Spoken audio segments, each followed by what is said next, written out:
దేవుని నామములో అందరికి వందనాలు. ఈరోజు దేవుని వాక్య సందేశం. మనుష్యుడు తన కుమారుని ఎత్తుకొనున్నట్లు మీ దేవుడైన యెహోవా మిమ్మును ఎత్తుకొని వచ్చిన సంగతి మీరెరుగుదురని మీతో చెప్పితిని. ద్వితీయోపదేశకాండం 1వ అధ్యాయము 31వ వచనం. దేవుడు ఇశ్రాయేలీయుల్ని ఎలా అయితే ఐగుప్తు నుంచి కానాను దేశానికి నడిపించాడో ఆ నడిపించిన సంగతి గురించి ఇక్కడ చెప్పబడింది. వాళ్ళు 40 సంవత్సరాలు ప్రయాణం చేశారు. అసలైతే వాళ్ళు చాలా త్వరగా చేరుకోవాల్సి ఉన్నప్పటికీ వారు దేవుని పట్ల చూపిన అవిధేయత లేకపోతే సనగడం ఏదైతే చేశారో దానివలన 40 సంవత్సరాలు నడిపించబడ్డారు. అయితే ఈ 40 సంవత్సరాల ప్రయాణంలో వారి బట్టలు చిరిగిపోలేదు, వారి చెప్పులు అరిగిపోలేదు, వారికి ఎటువంటి అనారోగ్యము కలగలేదు.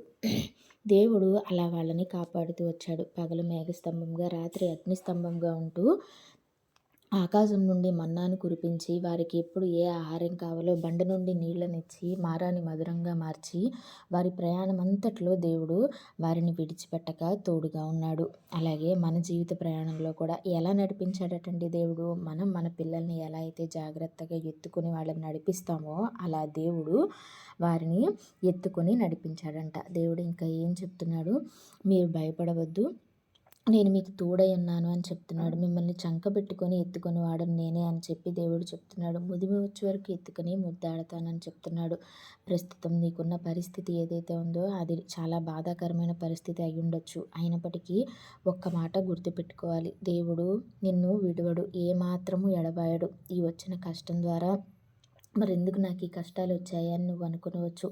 ఈ కష్టం ద్వారా నీలో ఏదైతే ఉందో అది అంటే నీకు అనుకూలం కానిది లేకపోతే నీకు బాధ కలిగించేది ఏదైతే ఉందో అది నీ నుంచి దూరం అయిపోతుంది తప్ప దేవుడు మాత్రం నిన్ను విడువడు, నిన్ను ఎడబాయడు. కేవలం నమ్మకం మాత్రం ఉంచు. పరిస్థితి ఏదైనా కొన్నిసార్లు మనకు ఎదురవుతున్న పరిస్థితులు మనకి వ్యతిరేకంగా ఉండొచ్చు.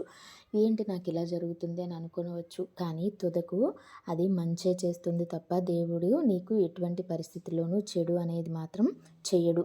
దేవుడు ఏది చేసినా అది నీ మేలు కొరకు మాత్రమే చేస్తాడు. కాబట్టి పరిస్థితి ఏదైనా కానివ్వండి, దేవుని మీద మాత్రం నమ్మకాన్ని కోల్పోక నిరీక్షణతో విశ్వాసం ఉంచాలని, తద్వారా ప్రతి ఒక్కరూ దేవునికి కుమారులుగా అవ్వడానికి ప్రయత్నం చేయాలి అని కోరుకుంటూ వందనాలు.